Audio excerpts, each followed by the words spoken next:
What's up, you guys? Slim here at Team Symmetry, here with the next installment of Slim Psychology, and this one is going to be on side decking for the current meta. Now, to me, the current meta has pretty much been set in stone until September, unless any new archetypes come out.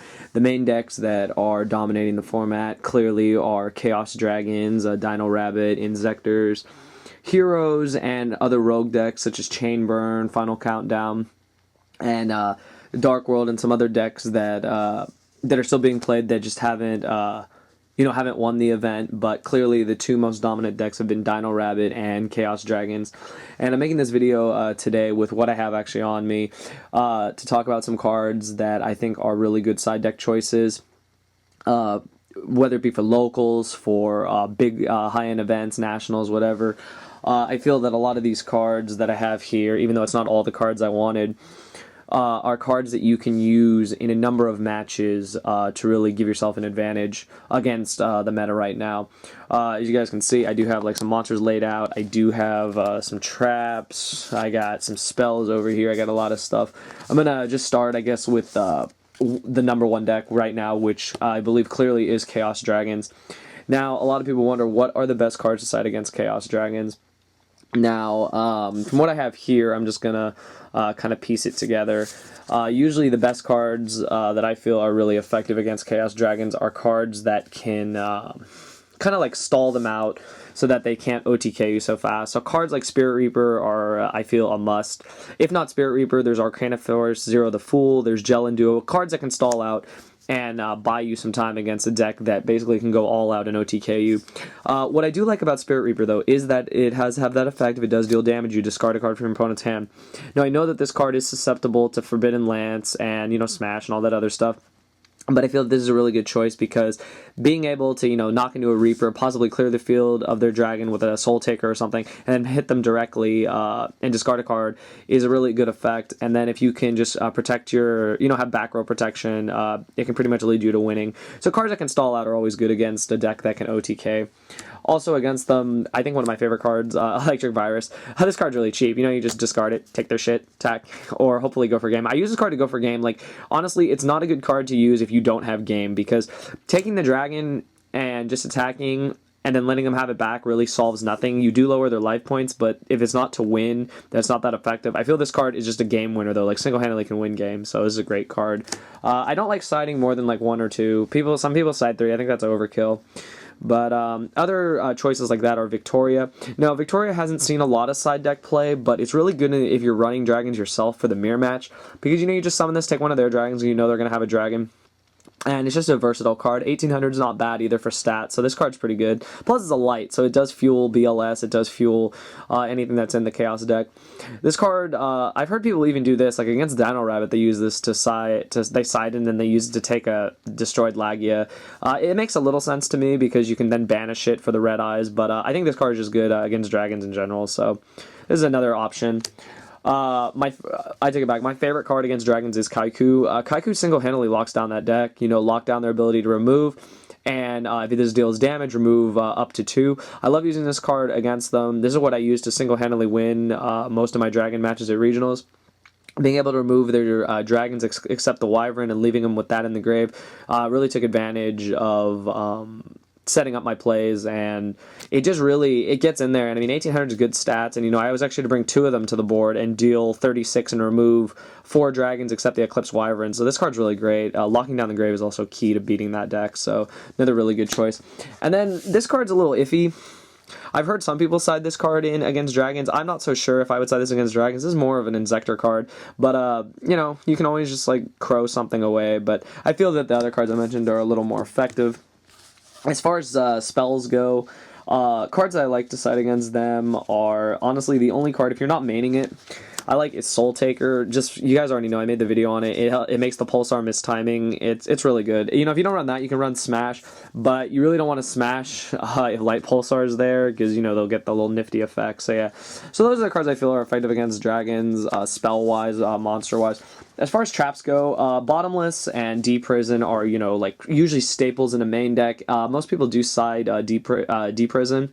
So I feel D Prison is an excellent side deck card if you're not maining it. Definitely side those in against dragons. This is one of the best out to dragons. Removing the red eyes, removing the pulsar, getting them not to hit the grave, getting them banished from the game is great because it locks down their ability to summon like Chaos Sorcerer, BLS, and do all their crazy combos. So that's self-explanatory.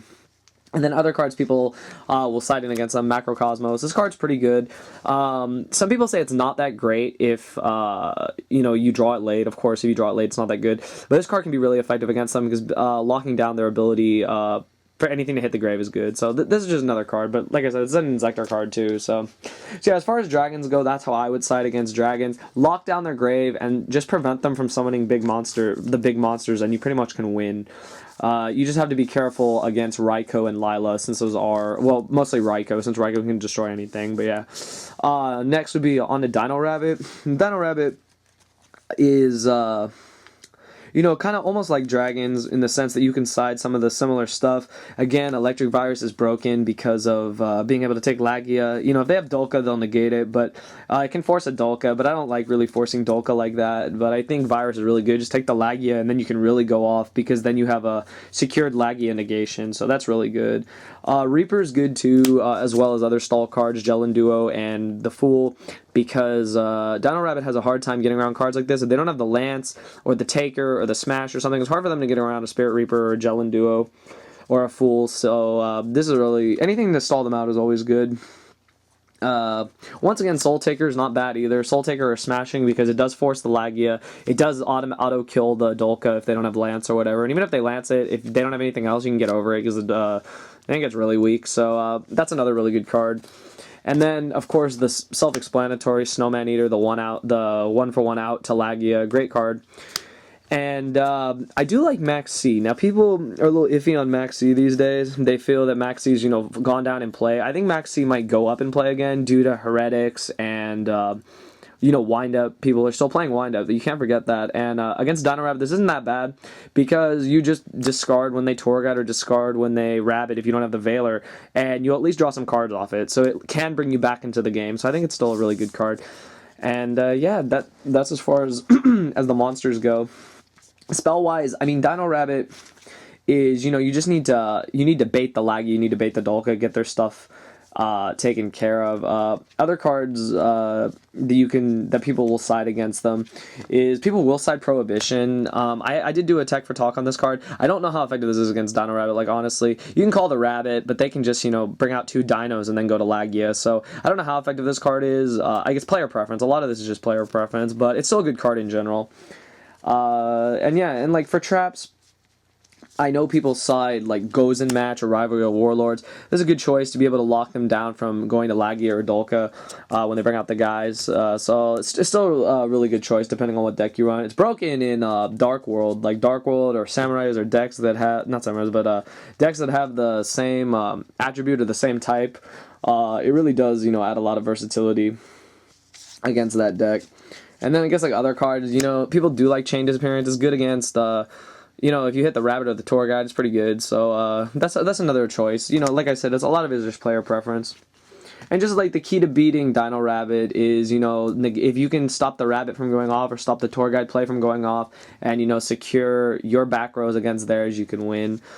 And then I guess like against Inzektor, Inzektor is pretty self-explanatory. Most people already know you're going to side in like Shadowmere and Macro. These are the 2 like single outs of that deck. Same goes for Dark World. Those 2 cards alone shut down the deck. Another good card I like to side in against Inzektors is Dust Tornado because they do side Messenger of Peace, and some do main Safe Zone. So this is another good out to cards like that. I also like Forbidden Chalice because it's like another effect Veiler on them. They do get a 400 boost, but their effect's negated, so that can be key to winning depending on what deck you're running. Again, Prohibition. You can Prohibition the Hornet or something. Prohibition the key card, like I've said before, and you can win because of it. So it's another really decent choice. And yeah, like for most of the other cards, that's usually what I would side in. You know, you can also side Chain Disappearance again for the Hornet or the Dragonfly, and of course DD Crow. DD Crow is an MVP against that deck. because you can always just crow the Hornet or crow their target, so it's a really good card in general. And if you are already maining the 3 Veilers, you already do have a good advantage against that deck. And then I guess like the last couple decks I can cover are, there are rogue decks these days, decks that come out of nowhere and just kind of just surprise you. I have like a curse that I always play at least one of them whenever I go to an event. And for me, it's been Chainburn. I have played Final Countdown before. I've played against pretty much every troll deck there is in the meta right now. And I think like the best way to stop decks like Chainburn and Final Countdown, pretty self-explanatory. There is Royal Decree, Dust Tornado, cards like that can single-handedly win against that deck because they do run a lot of traps and they do run, you know, they're just trying to stall you out or burn you out. So cards like Royal Decree can stop their traps. Dust Tornado is good too because it's another out when they like set something. You know, it's another form of removal in terms of MST. This is another form of removal. And it's just good. It's able to disrupt chains and stuff. So these cards are really good against those kind of decks. These cards are also good against heroes because heroes do run a lot of traps. TGs do run a lot of traps. Lock down their traps or remove their traps and then lock them down, whatever you know the situation calls for. So these cards are just really good. And I mean, I've pretty much covered like just basic side decking. I'm using, you know, like I said, what I have on me. I think like the main point of this video is that, you know, it is player preference of how you play and how you side deck against these different decks in the meta right now. And I guess like the psychological aspect of this is that since every player plays differently, you never really know what to expect. Of course, when you play someone, you don't know who they are, you don't know how they're going to side deck, you don't know how they play or how they think, and there will always be techs and stuff that will come out in this game that will surprise everybody. I've seen so many techs thrown at me when running different decks, it's just blown my mind. And I feel that when you build a side deck, you need to think in the long run. I only have 15 slots. That's 15 cards that need to stop a number of decks. And I think the best thing you can do is side cards that are effective against multiple decks. It's been said before that siding cards that can be effective against numerous decks is a lot better than just siding a card for one deck in itself. So I feel cards, like I said, like Dust Tornado, Royal Decree, Reaper, a lot of cards like that are versatile against so many decks in the meta right now, and I feel that that should be the key when you side deck. And when it comes to siding in and siding out, it depends on what deck you're running. Examples would be if you're running Dino Rabbit, you know how bad Guaiba is in the mirror match or how bad it kind of is against dragons. Like that's would be something you'd side out for more answers, or Veilers against heroes and stuff like that. And like I said, it just comes down to what deck you're running and how you play. These were just some of my ideas as to how you would side against decks like that. As far as like other rogue decks go, it just depends, you know, what your locals is like. And I mean, I can do another video like this about siding against other decks if you guys would like that. So that's pretty much it, you guys. You know, I hope you guys did like this video, and I tried to, you know, make it as explanatory as I could. Like I said, if there's decks I forgot, which I'm sure there was, if there's decks in your locals and stuff that you need side help against, you know, if you'd like to do, you know, just PM me or comment below. I hope you guys do like this series and this one. This wasn't really like super psychological, but when you think about it, side decking is all about psychology because you're trying to out-psych your opponent. When you side, is your side going to be more effective against their deck than their side is against yours? And you take that chance, and you really need to use your cards to the best of your advantage. So I hope you guys like this video. You know, thumbs it up, comment below with what you want to see next, and we'll just wait until the next video. That's all I got to say, you guys. Thank you for watching.